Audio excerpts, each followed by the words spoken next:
Wheat prices hit record highs as war halts exports from Ukraine and Russia. Wheat prices have hit record highs on intensifying concerns of a supply shortage because of the war in Ukraine, raising the spectre of soaring global food inflation. Ukraine and Russia account for about 30% of the world's traded wheat and still have crops from last year to ship. There is no end in sight to the upswing because 30% of the world's wheat exports have been cut off from the global market, said Carsten Fritsch, analyst at Commerzbank.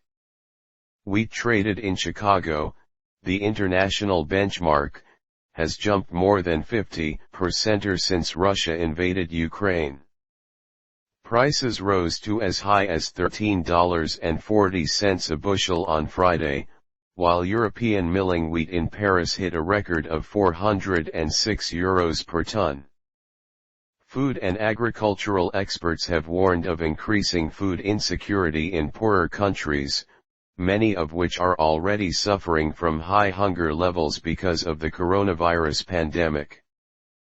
Food inflation is also expected to rise.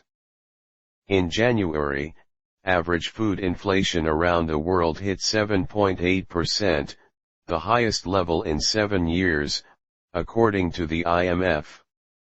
The big price increases were already curtailing the ability of grain importing countries to purchase wheat.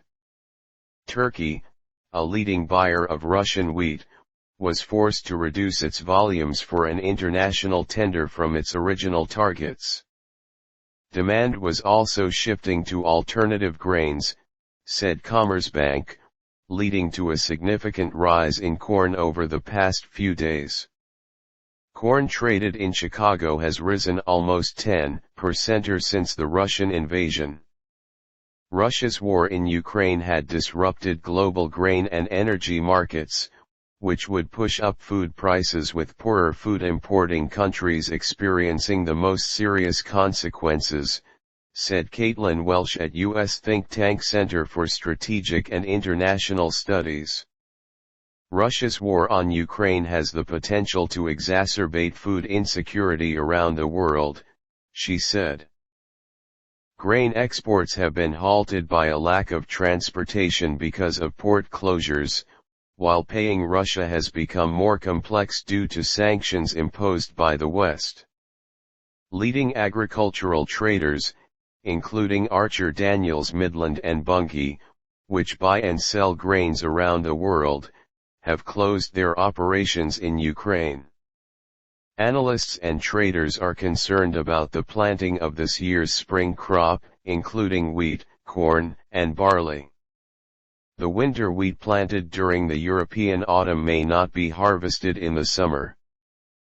In addition to grain prices, farmers around the world are likely to feel the impact of rising costs as Russia and Belarus are the leading fertilizer producers.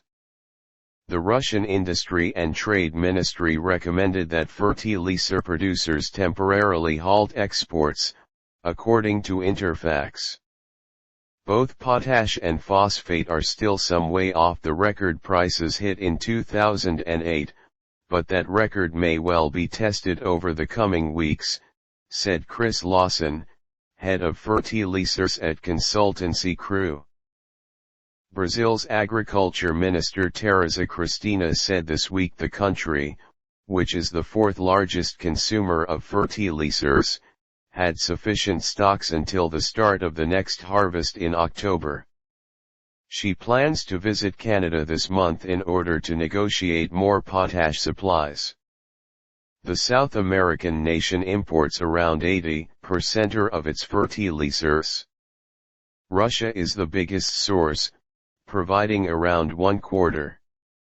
Thank you for listening and watching.